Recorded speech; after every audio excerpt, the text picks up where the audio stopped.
Rome was a city drowning in its own greatness. Its marble temples still gleamed beneath the Mediterranean sun. Its senators still wrapped themselves in the robes of old honor. But the soul of the Republic was rotting. Gold had replaced virtue. Ambition had become the only god worth worshipping. The streets echoed with the cries of beggars and the laughter of aristocrats. Soldiers marched home from foreign wars to starve in alleys, and the Senate argued while Rome decayed. The Republic that once conquered the world had now become a prize for the most cunning to seize. Among the restless crowds, there walked a man who watched everything in silence.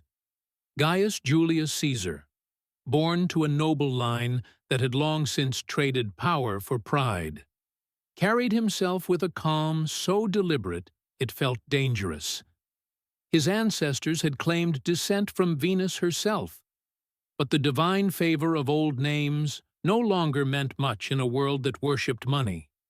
Caesar had little of that.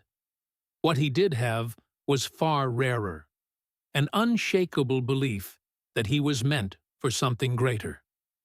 In those days, the name of Sulla still haunted Rome. The old dictator had filled the streets with blood, purged his enemies, and crowned himself protector of the Republic. Caesar, then a young man, defied him. Sulla had ordered him to divorce his wife Cornelia, daughter of the revolutionary Cinna. Caesar refused, risking everything for a principle that was less about love and more about defiance. Sulla smiled with that cold cruelty only tyrants possess. "In this Caesar," he said, "there are many Mariuses." It was not a compliment, it was a prophecy. Caesar fled Rome with a bounty on his head, his family name stripped of protection, his future uncertain. Yet exile did not break him. It forged him.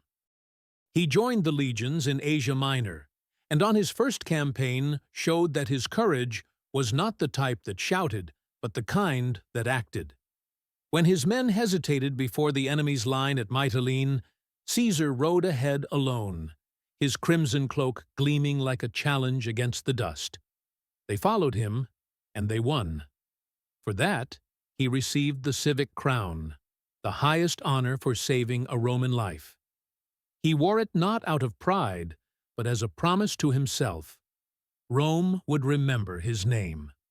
Years later, as he sailed back to Italy, pirates captured him near the island of Pharmacusa. They demanded 20 talents of silver for his release. Caesar laughed in their faces. 20? You insult me. Ask for 50. The pirates thought him mad, but agreed.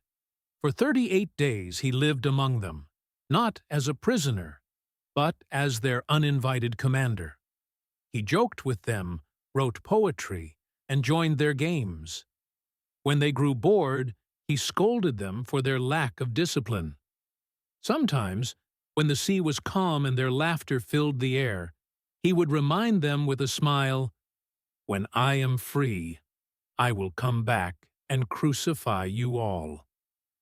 They laughed louder then, thinking it was another jest. When his ransom was paid, Caesar raised a fleet, returned, and kept his word. He had them all crucified, and to show mercy, cut their throats first. That was Caesar.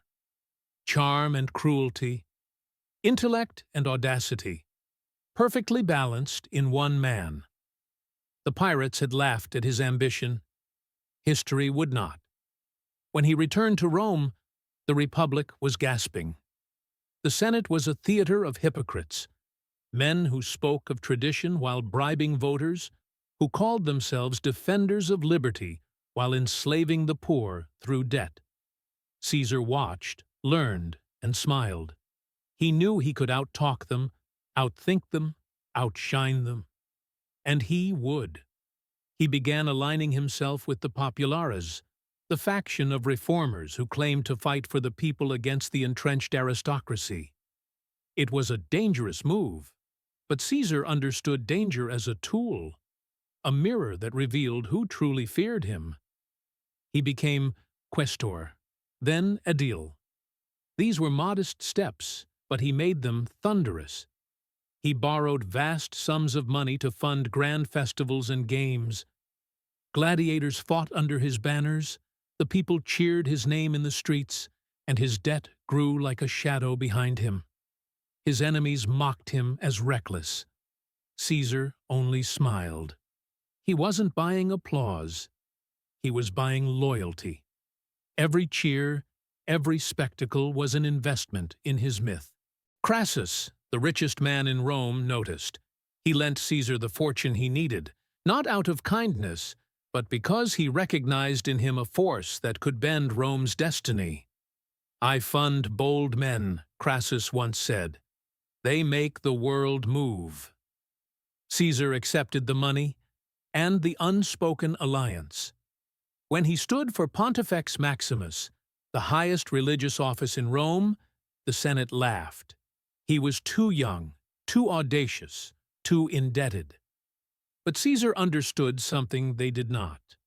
The Roman people loved boldness more than virtue. He canvassed every district, whispered promises in the ears of merchants, soldiers, and priests. When the votes were counted, he had won by a landslide. At 37, he became Rome's chief priest, draped in white robes, standing at the altar of the gods, the very symbol of divine favor. His debts were erased, his power sanctified. That day, the Senate realized something they could never admit aloud. Julius Caesar was no longer merely ambitious. He was inevitable. Yet Rome was not ready to accept him. Old men with trembling hands still clung to their ideals, fearing that Caesar's charm was more dangerous than any sword. Cicero, the silver-tongued orator, once warned, "He smiles too easily."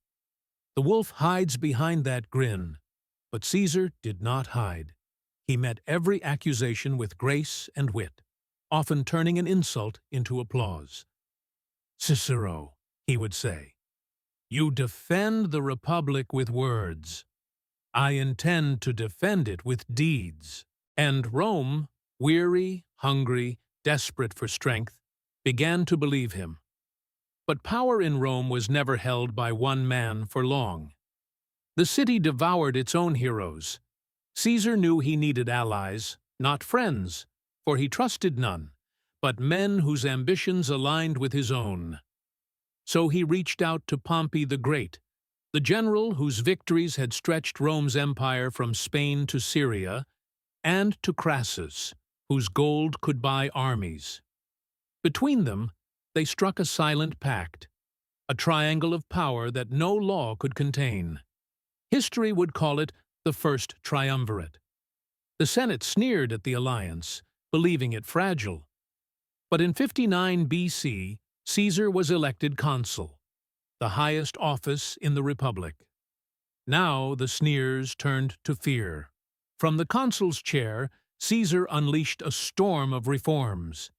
He passed laws that granted land to Pompey's veterans, reduced corruption in the courts, and exposed the Senate's secret dealings by publishing its proceedings for the public to see. For the first time, the Roman people saw their leaders for what they were, and loved Caesar all the more for showing them. By the end of his consulship, he was both adored and despised in equal measure.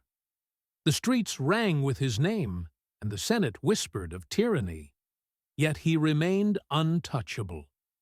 Then, in one final move that none of his rivals anticipated, Caesar secured a 5-year command in Gaul, a vast northern territory of warring tribes, rich in danger and opportunity. To the Senate, it was exile. To Caesar, it was destiny. On the eve of his departure, he stood on his balcony overlooking the city. The fires of Rome flickered in the distance, each flame a heartbeat of the empire he intended to rule. A cool wind carried the scent of rain and stone. His scribe waited behind him, scroll in hand, quill trembling in anticipation. Caesar's voice was soft, almost reflective. "Rome believes itself eternal," he said. but nothing built by men is eternal. Not cities, not empires, only names. The scribe hesitated. Your name, my lord? Caesar smiled faintly, the kind of smile a man wears when he already knows the future. Yes, he whispered, mine. Below, the city slept, unaware that it was already his. He turned toward the north, toward Gaul, toward conquest. The night sky stretched wide and endless, and for a moment he felt the weight of history pressing against his shoulders. It did not crush him, it crowned him. The horses stamped impatiently, the torches flickered, and as dawn broke over the 7 hills of Rome, Caesar mounted his steed and rode toward the unknown. Behind him, the marble city gleamed like a memory. Ahead of him waited war, glory, and the transformation of a man into legend. And so began the rise of Julius Caesar, the storm that would swallow Rome itself. The road to Gaul was long, carved through mist and blood. For most men, it was exile, a cold frontier of forests, mountains, and tribes whose names even Rome barely remembered. But for Julius Caesar, it was a stage. Every step north was a step away from the Senate's reach, and every campfire lit under the stars was a spark of his rising empire. The legions followed him, men hardened by years of war, loyal not to Rome, but to the commander who knew their names, shared their food, and marched beside them through rain and snow. Caesar understood soldiers the way poets understood verses. Each man was a line in a larger story he was writing in blood and glory. Gaul was chaos. Dozens of tribes fought and betrayed each other, each chieftain claiming dominion, each village fearing Rome's shadow. Caesar arrived not as a guest, but as a storm. The Helvetii were the first to test him, proud warriors migrating across Roman lands. Caesar met them with iron. At Bibracte, he crushed their vast army, surrounding them in a ring of fire and steel. When the battle ended, the field was red, and their migration turned into a graveyard. To Rome, he sent a letter, calm, formal, almost detached. The Helvetii have been subdued. But that was only the beginning. Next came Ariovistus, a Germanic king who mocked Rome's decrees and called Caesar a boy. Caesar invited him to a meeting, a gesture of diplomacy. But he came armored, his legions lurking beyond the hills. When Ariovistus tried to provoke him, Caesar's patience cracked like a whip. "You call yourself king," he said, "but Rome decides who is king." Days later, his legions annihilated Ariovistus's forces, driving them back across the Rhine. Each victory fed his legend. Each dispatch to Rome was carefully written. Heroic, restrained, calculated to inspire awe. In the streets of the city, crowds gathered to hear news from Gaul, whispering his name like a prayer. The Senate, meanwhile, grew uneasy. A general with an army that loved him more than the state was not a soldier. He was a threat. Yet Caesar did not slow. He pushed deeper into Gaul, through forests that swallowed men whole, across rivers that glowed red at sunset.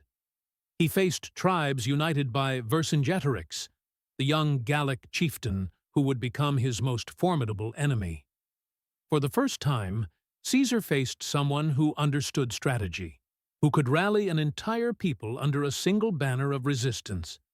The war turned brutal. Villages burned. Winter claimed the weak. The rivers carried corpses downstream, and the crows feasted on both sides alike. Yet in every hardship, Caesar's genius sharpened. When his supplies were cut, he fed his men from the land. When outnumbered, he used terrain as his ally, traps as his weapons, and discipline as his shield. Then came Alesia.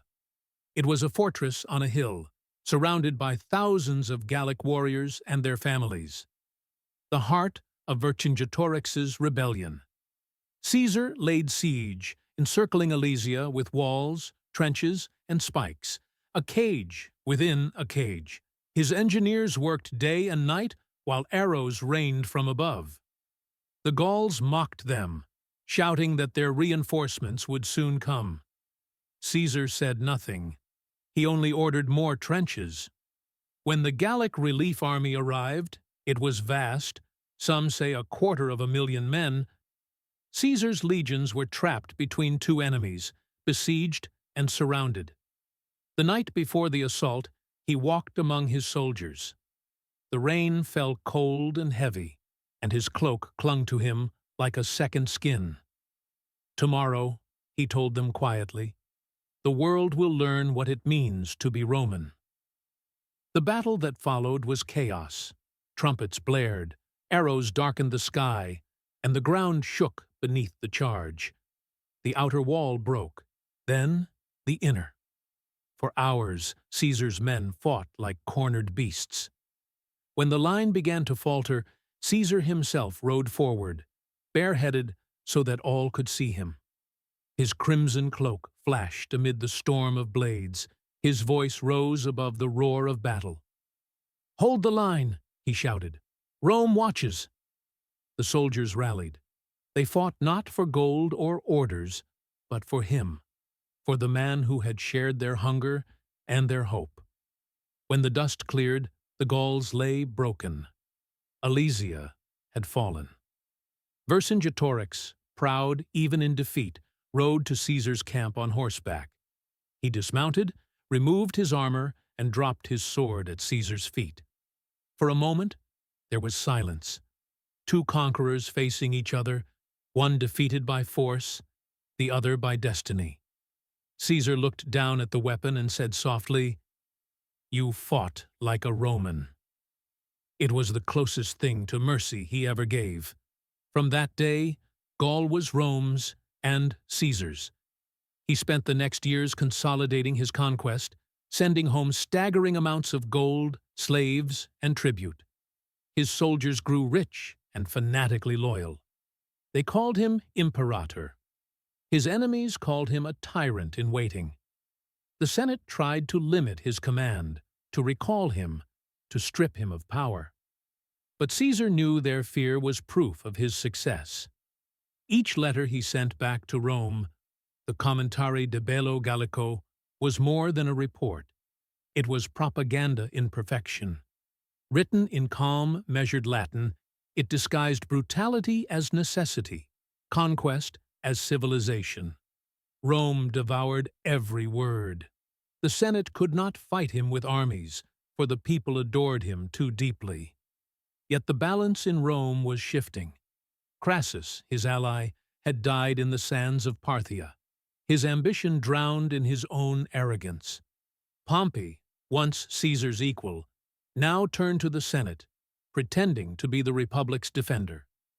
The triumvirate was dead. The alliance that had once ruled Rome was now a rivalry that would destroy it. And still, Caesar remained in Gaul, untouchable, unconquered, and unstoppable. His legions built bridges across the Rhine to terrify the Germans, then marched to the sea and invaded Britain, claiming for Rome what even the gods had never imagined. These were not acts of necessity. They were acts of immortality. Caesar no longer fought for survival. He fought for legend.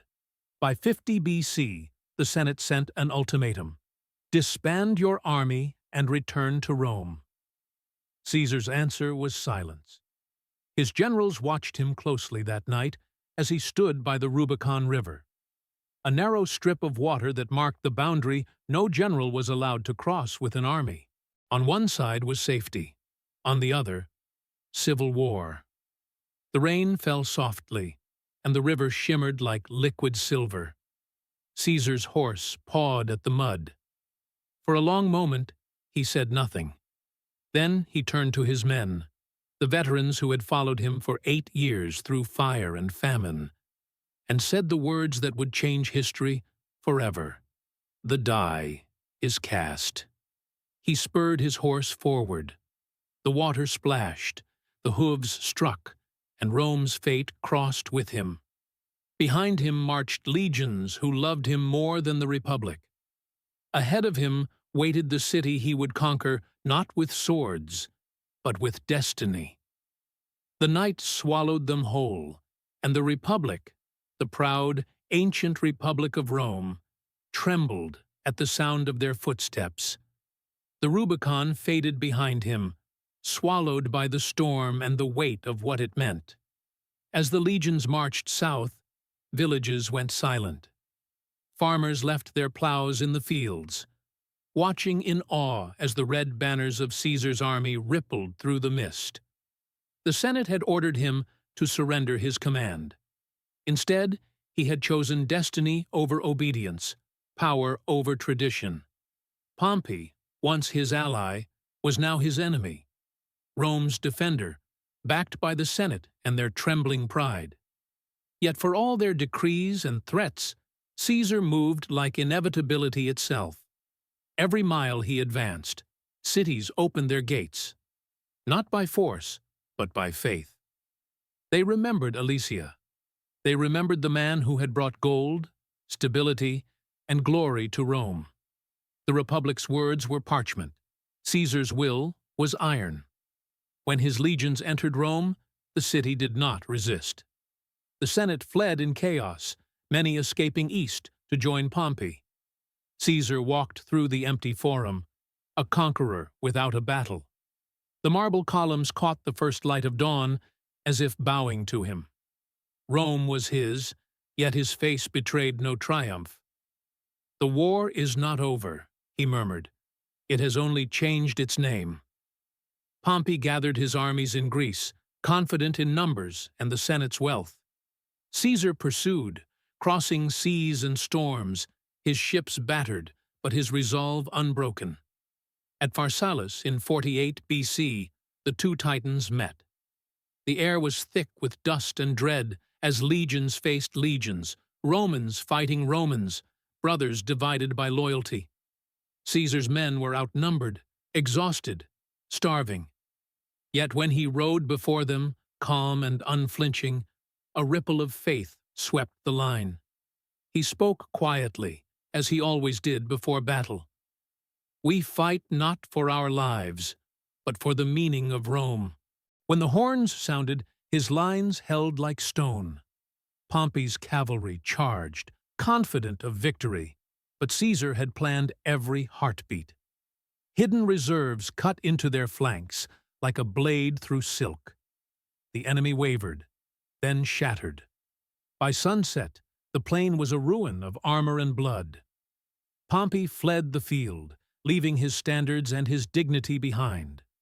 When news reached Rome, even his enemies whispered that Caesar had been chosen by fate itself. Pompey sought refuge in Egypt, but fate was cruel. As Caesar pursued him across the sea, he arrived in Alexandria only to be met with Pompey's severed head, a gift from King Ptolemy XIII. The sight filled him not with joy, but with disgust. "You have killed greatness," he told the trembling courtiers, "and you think it will please me?" But Egypt had its own storms. Cleopatra, exiled queen, saw in Caesar not a conqueror, but an opportunity. She entered his chambers rolled in a carpet, defying guards and decorum alike. When she emerged, her presence silenced the room. Her eyes were fire, her words silk. Caesar saw in her a reflection of himself, ambition wrapped in charm, power cloaked in grace. Together, they became a legend whispered in both Rome and the Nile's shadow. The war that followed was brutal. Alexandria burned as rival armies clashed in the streets. Caesar's men fought from palace rooftops, arrows cutting through the smoke. When victory finally came, Ptolemy's body was found in the river, a child king drowned by his own ambition. Cleopatra was restored to the throne, ruling beside her younger brother in name only, beside Caesar in truth. When he returned to Rome, he brought her with him, and the scandal with her. She was crowned queen in a city that despised kings. Yet Caesar no longer cared for the old whispers of the Senate. He walked through their chambers like a god among mortals, his very presence bending rules to his will.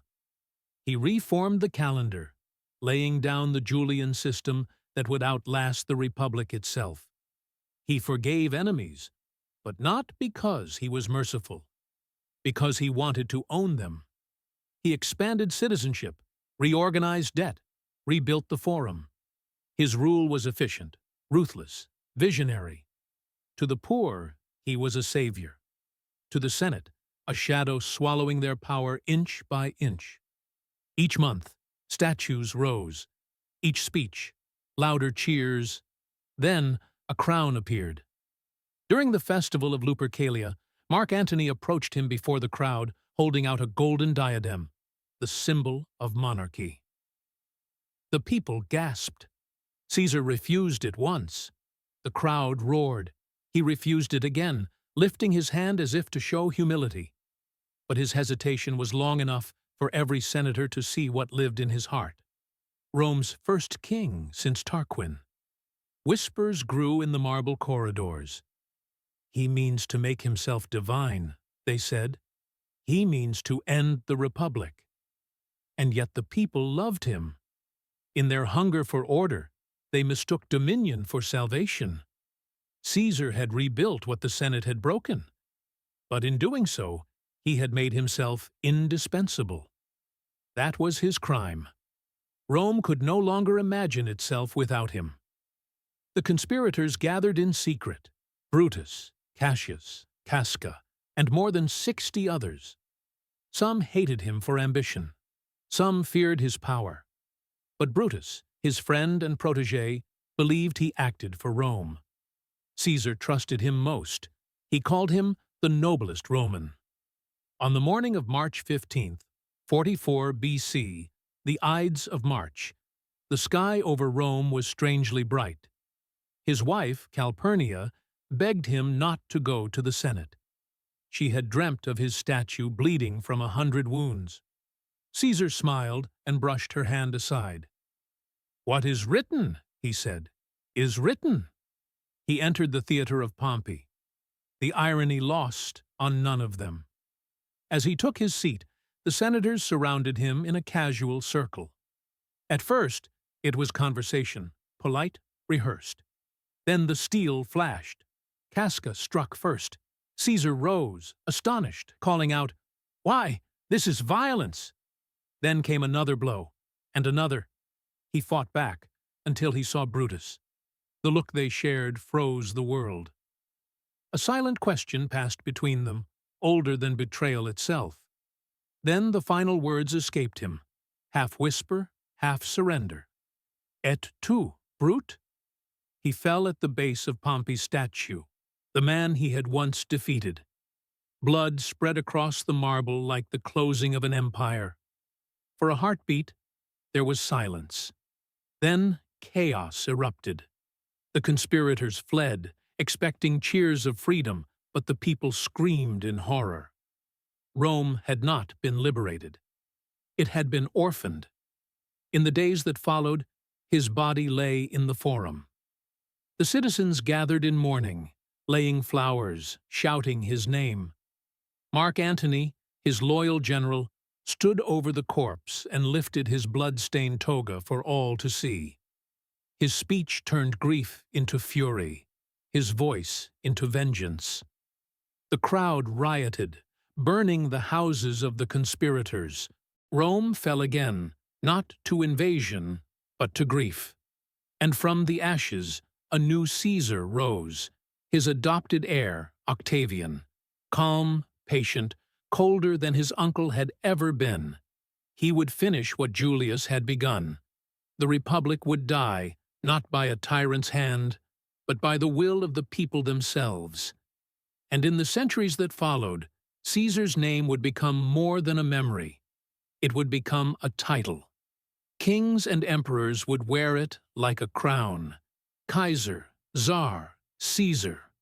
For the man had fallen, but the idea, the dream of power without limit, had outlived marble, blood, and time itself.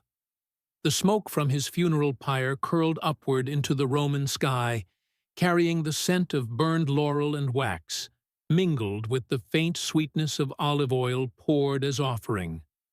As the flames consumed Julius Caesar's body, it was said that a comet blazed across the heavens, a streak of light brighter than the torches of Rome, visible for 7 nights. The people called it the Julian Star, believing it to be his soul ascending among the gods. In that light, Rome saw not the death of a man, but the birth of a legend. The Senate trembled. The conspirators who had cried freedom now cowered behind locked doors, hunted by the very mob they claimed to protect. They had killed the body of Caesar, but not his name, not the shadow that stretched from the Forum to every frontier of the Republic. His statues still stood. His reforms still shaped law. His soldiers still whispered his orders in their sleep. At the heart of this chaos rose Octavian, his adopted son, a boy of 19 with eyes too calm for his age.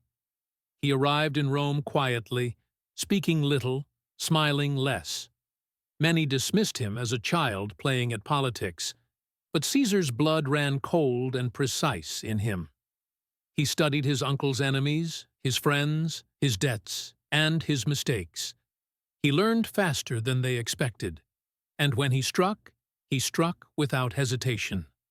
Mark Antony, Caesar's fiercest general and most loyal friend, believed himself the rightful heir of his power. He commanded armies, stirred the crowds, and stood over Caesar's memory like a guardian lion. But Octavian understood the deeper truth. Memory was not guarded. It was shaped, and he shaped it masterfully. He declared himself Divi Filius, the son of the divine. In doing so, he made Caesar a god, and himself the son of one. Rome, hungry for meaning, accepted the illusion. Temples were built in Caesar's name. His face appeared on coins, crowned with stars. His birthday became a holy day. Senators who had cursed him now prayed to him. The Republic had murdered a man to preserve itself, and in doing so had birthed the very monarchy it feared. Antony and Octavian, bound by vengeance and ambition, formed a second triumvirate with Marcus Lepidus, dividing Rome's world among them. Their first act was blood, a list of names, hundreds of them, marked for death. Cicero, Rome's greatest orator, fell to the assassins, his tongue nailed to the rostra as a warning. The Republic was no more. This was rule by decree, by vengeance, by ghosts. When Brutus and Cassius raised armies in the east, claiming to restore liberty, Antony and Octavian pursued them to the plains of Philippi. The earth trembled beneath the march of legions that once had fought together under Caesar's command. The battle was brutal, a storm of iron and dust. When it ended, Brutus fell upon his sword, whispering to the spirit of Rome, "Caesar, forgive me." His body was covered with Caesar's own cloak, the one he had worn on the Ides of March. The Republic died there, quietly, beneath the weight of its own contradictions. But the alliance between Antony and Octavian could not last. Power shared is power borrowed, and Octavian did not borrow. Antony turned east, drawn by Cleopatra's allure, just as Caesar had been. Together, they dreamed of an empire beyond Rome, a kingdom of the Nile and the Mediterranean, ruled by love and gold. To Rome, it was blasphemy. A Roman general had become the consort of a foreign queen. Octavian turned Caesar's memory into a weapon. He spoke to the Senate of Antony's betrayal, of Cleopatra's witchcraft, of the insult to Roman virtue. He invoked Caesar's ghost as witness. Rome answered. The final act unfolded at Actium in 31 BC. The sea shimmered like molten glass as fleets clashed beneath a blood-red sun. Antony and Cleopatra fought bravely, but fate had already chosen. When their lines broke, they fled, not as conquerors, but as lovers doomed by their own pride. A year later, they took their own lives in Alexandria, the city Caesar had once conquered for love. Octavian stood alone. The Republic, exhausted by war, surrendered to peace. His peace. The Senate named him Augustus. Rome crowned him with powers eternal, calling him princeps, not king, though he ruled as one. He carried Caesar's name as both sword and shield. His coins bore the legend Divi Filius, and his temples stood beside Caesar's. The calendar still bore the mark of the Julian reform. Every law, every edict, every triumph was justified in the shadow of his divine father. The Republic had been an idea. The Empire was a reality. And through it all, Julius Caesar lived, not in flesh, but in legacy. His name became a word for rule itself. In the centuries that followed, emperors from distant lands adopted it as a title. Caesar in Rome, Kaiser in Germany, Tsar in Russia. Even when the marble of the Forum crumbled, his shadow stretched across history. He changed not only Rome, but the very definition of power. Before him, men ruled by election, by consent, by law. After him, they ruled by will, by divinity, by legend. The balance of the world shifted, no longer from people to senate, but from man to myth. Writers would call him ambitious, tyrannical, cruel, and they would not be wrong. Yet ambition built roads, tyranny forged laws, and cruelty carved the order that allowed Rome to flourish for centuries. He was both destroyer and creator, the knife and the architect. In the quiet after his passing, Rome grew old but never forgot. The Forum still echoed his speeches. The marble still bore his likeness. The stars above still carried his name. And every ruler who sought immortality would, knowingly or not, follow the path he had paved. One that began with courage and ended in betrayal, but never in obscurity. For Julius Caesar was not merely a man who lived. He was a man who refused to die.